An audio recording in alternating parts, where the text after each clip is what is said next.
नमस्कार दोस्तों मैं आपका दोस्त डॉक्टर द्वारका प्रसाद, एक मनोवैज्ञानिक सलाहकार। दोस्तों, कोविड-19 जो एक पेंडेमिक बन चुका है, इस पेंडेमिक के दौरान लगभग अधिकतम लोग बहुत सी मनोवैज्ञानिक समस्याओं से जूझ रहे हैं, उनसे ग्रस्त हो रहे हैं।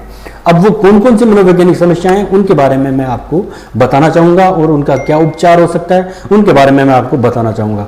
दोस्तों, इन मनोवैज्ञानिक समस्याओं में या साइकोलॉजिकल प्रॉब्लम में सबसे पहले मनोवैज्ञानिकों ने जो अभी रिसर्च के दौरान या जो कोविड-19 पेंडेमिक के दौरान लोगों ने देखी है, मनोवैज्ञानिकों ने पाया है, वो ये है कि एंजाइटी बहुत से लोगों में पाई गई। और एंजाइटी का जो आंकड़ों में पाया गया वो 25% से ऊपर का पाया गया कि ये 25% तक के देखी गई है। तो एंजाइटी क्या है? एंजाइटी सामान्य भाषा में चिंता है, और चिंता हमारे हेल्थ की इस वक्त सबसे ज़्यादा है। इसके बाद हमारे फैमिली हेल्थ की है, उसके बाद जॉब की है, इसके अलावा फ्यूचर की चिंता है। तो ये चिंता होना एक स्वाभाविक है इस पेंडेमिक के दौरान। अगर हम इस पेंडेमिक के दौरान बात करें तो चिंता होना स्वाभाविक है, लेकिन हम उसको भी किस तरह कम करें ये मैं उपचार के दौरान आपको बताऊंगा। इसके बाद जो दूसरी स्टेज है वो आती है स्ट्रेस की। स्ट्रेस दो रूपों में हो सकता है, पॉजिटिव और नेगेटिव फॉर्म में। तो अगर हम किसी चीज़ को पॉजिटिव वे में लेंगे, अगर हम ये सोच लेंगे कि इसी पेंडेमिक में हमें ठीक रहना है, हमें परिवार को ठीक रखना है, हमें हमारे जॉब को भी सिक्योर रखने की कोशिश करनी चाहिए, पूरा समय देना है, तो हम इसको पॉजिटिव वे में ले जाएंगे। और अगर हम इसको नेगेटिव में ले जाए, सोचेंगे थॉट्स के रूप में कि यार पता नहीं कल क्या होगा, मैं ठीक रहूंगा नहीं रहूंगा, फैमिली में क्या होगा, या मेरे फ्यूचर का क्या होगा, मेरे जॉब का क्या होगा, तो ये नेगेटिव थॉट में कन्वर्ट हो जाएगा और स्ट्रेस हमारा बढ़ जाएगा। तीसरी जो साइकोलॉजिकल प्रॉब्लम है वो है डिस्ट्रेस की। तो दोस्तों, ये पेंडेमिक है और ये संकट का टाइम है, ये संकट घड़ी है। ये इससे जल्दी पार पाने के लिए हमारे डॉक्टर्स, हमारे वैज्ञानिक लगे हुए हैं, और ये बहुत जल्दी इसका समय पूरा हो जाएगा, क्योंकि कोई भी फेज ज़्यादा दिन तक नहीं रहती है। तो हम इस फेज को पूरा करने के लिए जो एडवाइजरी है गवर्नमेंट के द्वारा, डॉक्टर्स के द्वारा, वो हम पूरा करें, ताकि हम इस संकट की घड़ी को तुरंत पार कर लें। और जो जो चीज़ें हमें नहीं करने के लिए कही गई हैं उनको हम ना करें, बल्कि हम वो डॉक्टर्स की एडवाइजरी को फॉलो करें। फोर्थ कंडीशन जो है या साइकोलॉजिकल प्रॉब्लम जो है वो डिप्रेशन की देखी गई। जब एंजाइटी होती है, स्ट्रेस होता है, डिस्ट्रेस समझने लगता है व्यक्ति और अकेला पड़ जाता है, अपने आप को आइसोलेट करता है, या जो लोग अकेले रहते हैं, जो जिनका अब सोशल डिस्टेंसिंग की वजह से उनको मिलना नहीं हो पा रहा है, लॉकडाउन की वजह से कहीं आ नहीं जा रहे हैं, और जा नहीं पा रहे हैं, तो दोस्तों उनमें अवसाद की या डिप्रेशन की स्थिति उत्पन्न हो रही है। तो उन्हें या तो खुद को बात करनी चाहिए, या कोई ना कोई व्यक्ति, परिवार का दोस्त, मिलने जुलने वाला ऐसा हो जो उनसे बात करे, आगे बढ़कर उनके समाचार ले और उनका इमोशंस जो है जानने की कोशिश करे कि वो अभी क्या स्थिति में है, सुख में है, दुख में है, किस स्थिति में है। तो ये जानने की प्रयास करें ताकि वो फिफ्थ कंडीशन में ना चला जाए। क्योंकि फिफ्थ कंडीशन जब आती है डिप्रेशन की बात की, यानी कि साइकोलॉजिकल प्रॉब्लम आती है, वो सुसाइडल थॉट्स की आती है। और ये सुसाइडल थॉट्स जो है लोग जो है ज़्यादातर अपने दूसरे लोगों से शेयर नहीं करते हैं, वो माइंड में रखते हैं। और जब कभी बहुत ज़्यादा स्थिति खराब होती है तो ये एक्शन मोड पर भी आ सकती है। तो इस स्थिति में हमें देखना यह है कि अगर कोई डिप्रेशन में है व्यक्ति, जानकार, मिलने वाला, या जिसे हम थोड़ा बहुत भी जानते हैं, तो उससे हमें आगे बढ़कर बात कर लेनी चाहिए। क्योंकि ये मानवता के इतिहास की पहली ऐसी स्थिति नहीं है कि हम किसी से बात ही ना करें। महामारी पहले भी आई थी, तो अब अगर हम बात कर लें, आज ज़माना सोशल मीडिया का है, बात करने का है, घर पे डिस्टेंसिंग मेंटेन रखते हुए भी कर सकते हैं, तो हमें बात कर लेनी चाहिए ताकि व्यक्ति सही समय पर अपने आप को सिक्योर कर सके, अपने आप को किसी भी मनोवैज्ञानिक स्टेज में जो सीरियस है जाने से बचा सके। अब इनके ट्रीटमेंट क्या है वो मैं आपको शेयर करूंगा, वो आपसे बताना चाहूँगा। दोस्तों, अपने लाइफ का जो रूटीन है उसको रेगुलर रखना है, न्यू पैटर्न पर रखना है।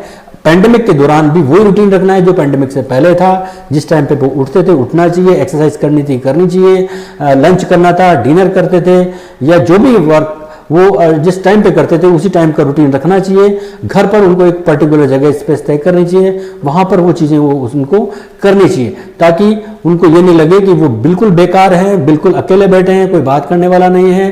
और सोशल मीडिया का इस समय कम से कम यूज करना चाहिए, अपने फैमिली मेम्बर्स को टाइम देना चाहिए, अपने दोस्तों को ज़्यादा टाइम देना चाहिए, फ़ोन पर बात करके उनके सुख दुख लेने चाहिए, समाचार लेने चाहिए। दूसरी जो मैं ट्रीटमेंट के दौरान आपको टिप दूंगा वो ये है कि टिप्स में ये आता है कि आपको फिजिकल एक्टिविटीज करनी ही करनी है। अगर हम फिजिकल एक्टिविटीज पेंडेमिक से पहले कर रहे थे तो इस दौरान तो हमें ज्यादा करनी है, क्योंकि इस दौरान लोगों का इम्यून सिस्टम गड़बड़ा रहा है। लोगों को तैयार रखना है अपने आप को। लोगों को फिजिकली अगर वो फिट नहीं रखेंगे तो इम्यून सिस्टम में उनका वीक हो जाएगा और कोई ना कोई प्रॉब्लम उनको अपने चपेटे में ले लेगी और वो किसी न किसी तरीके से ग्रस्त हो सकते हैं।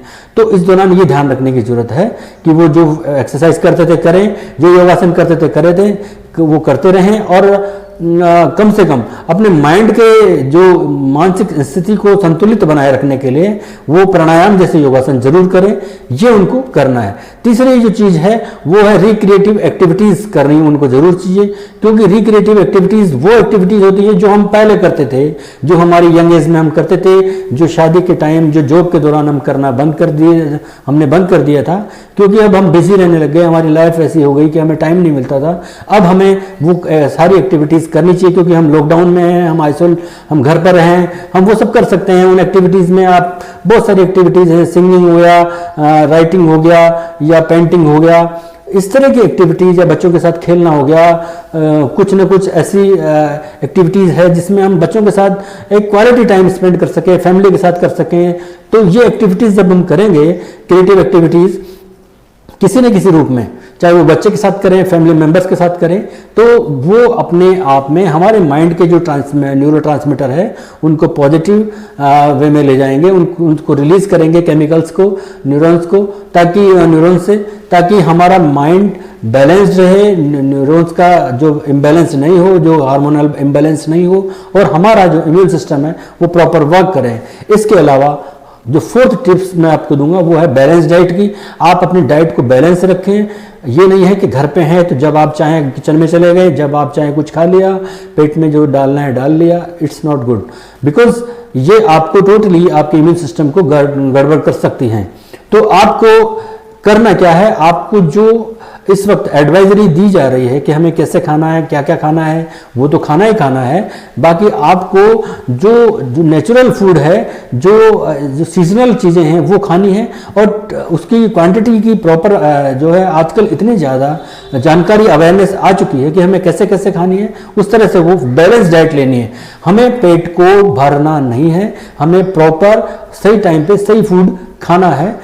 चाय बहुत ज़्यादा नहीं लेनी है, या हमें ऐसे पदार्थ नहीं लेने हैं जो हमारे इम्यून सिस्टम को वीक करें। इसके अलावा दोस्तों मैं आपको जो फोर्थ एडवाइस दूंगा वो है कि हमारी जो स्लीपिंग का टाइम है वो हाइजीनिक होना चाहिए, क्योंकि स्लीप जो है एक हमारा ड्राइवर है, बायोलॉजिकल ड्राइवर है। अगर इस बायोलॉजिकल ड्राइवर को या ड्राइव को अगर हम प्रॉपर नहीं रख पाएंगे तो हमारी बहुत सी चीज़ें इम्बैलेंस हो जाएंगी, क्योंकि नींद बायोलॉजिकल ड्राइवर होने के नाते अगर हम रात को प्रॉपर नहीं सोएंगे तो अगला दिन जो आएगा उस दिन हम उदासी भी हो सकती है, हम काम में कोई हमारा मन भी नहीं लग सकता, हमारे नेगेटिव थॉट भी आ सकते हैं, बहुत सी चीज़ें इम्बैलेंस हो सकती है। तो हमें नींद जो है या जो हमारी स्लीप जो है वो हाइजीनिक टाइप की होनी चाहिए। फिफ्थ जो टिप्स मैं आपको देना चाहूँगा दोस्तों इस दौरान वो ये है कि आपको इंटरेक्शन डेवलप करना है, न केवल अपने घर में, अपने फैमिली मेंबर के साथ, चाहे वो आपके बच्चे हों उनके साथ उनके दोस्त बन कर रहना है, वाइफ हो, माँ हो, पिता हो, भाई हो, कोई भी हो, कोई भी रिलेशन हो, वो आपको फैमिली मेंबर जो हैं उनके साथ पूरा इंटरेक्शन डेवलप करें, अपनी प्रॉब्लम शेयर करें, बल्कि आप अपने आस पड़ोस के लोगों के साथ भी इंटरेक्शन करें, उन लोगों से हाय हेलो करें, ताकि हाय हेलो के दौरान आप उनके समाचार पूछेंगे तो लोग बड़े खुश होंगे। आपकी जो पॉजिटिव वे निकलेगी, स्माइल आप देंगे तो आपको स्माइल सामने से मिलेगी, जो आपके माइंड में, ब्रेन में बहुत एक पॉजिटिव जो है मैसेज करेगी, और उस मैसेज की वजह से आपको जो हमारे न्यूरोट्रांसमीटर्स के जो हार्मोनल जो बैलेंस की प्रोसेस है वो बहुत अच्छे ढंग से काम करेगी और आपको अच्छा लगेगा। इस दौरान एक काम और करना है, उन लोगों से भी आपको इंटरेक्शन डेवलप करना है जिनसे आपकी बहुत गहरी दोस्ती है। उन दोस्तों से इसलिए डिस्कस करना है, बातचीत करनी है, क्योंकि आप अपनी हर बात को जो आप किसी से नहीं कहना चाहते हैं, नहीं शेयर करना चाहते हैं, वो भी उनसे शेयर कर सकते हैं। जब आप अपने इमोशंस, आप अपनी फीलिंग्स शेयर करते हैं दोस्तों, तो आप अपनी, ये मानिए कि आप अपनी लगभग आधी से ज़्यादा प्रॉब्लम कम कर चुके होते हैं, ये एक साइकोलॉजिकल ट्रूथ है। जब आप अपनी प्रॉब्लम शेयर करते हैं तो आप अपनी बहुत सारी समस्याएं, आप अपने माइंड को हल्का कर सकते हैं, क्योंकि हमारे माइंड में बहुत सारी चीज़ें ऐसी स्टोर की हुई होती हैं जिनका कोई यूज़ नहीं होता, जो बेसलेस थॉट होते हैं। तो जब हम उनको हमारे दोस्तों से, जो हमारे बेस्ट फ्रेंड होते हैं, जिनसे हम कर सकते हैं, उनसे हमें ज़रूर शेयर करनी चाहिए। और मैं आपको ये ज़रूर कहूँगा कि आप उनसे ज़रूर ये बातें आप चाहे अपने फ़ोन से करिए, मोबाइल से करिए, कैसे भी करिए, पर उनसे शेयर करिए। अपनी जो भी मनोस्थिति है, आपको अच्छा रिटर्न मिलेगा, आपको अच्छा फीलिंग होगा और बात करके बहुत अच्छा आपको होगा। और ये सेम काम आप रिवर्स में कर सकते हैं। इसके अलावा दोस्तों, मैं आपको एक और टिप्स देना चाहूँगा। आप उन लोगों से बात करना शुरू कीजिए जिन लोगों से आपने बात बंद कर दिया था, क्योंकि जिन लोगों से आपने किसी भी पॉइंट पर नाराज़गी की वजह से, चाहे वो विश्वास का मैटर हो, चाहे वो किसी और मैटर, पैसे का मैटर हो, चाहे किसी और पॉइंट ऑफ व्यू से आपने बात करना बंद कर दिया हो, एक बार आप मेरे कहने पर एक साइकोलॉजिकल कंसल्टेंट होने के नाते मैं आपको ये कहूँगा कि आप उनसे एक बार उनकी खैरियत पूछिए, समाचार लीजिए, उनके बारे में, उनके बच्चों के बारे में, उनके फैमिली मेम्बर्स के बारे में। आपको रिवर्स में इतनी खुशी मिलेगी कि आपको लगेगा कि आपने आज बहुत अच्छा नेक काम किया है। तो आप मेरे ये 5 टिप्स करके देखिए और ये 5 साइकोलॉजिकल प्रॉब्लम आपकी छूमंतर हो जाएगी, ऐसा मेरा आपसे मानना है। ये मैं आपको बहुत ही अच्छे ढंग से एक साइकोलॉजिकल कंसल्टेंट होने के नाते बताना चाहूँगा। आप एक बार मान के देखिए। यही मेरा इस वीडियो का मेन मकसद था। थैंक यू वेरी मच दोस्तों, धन्यवाद।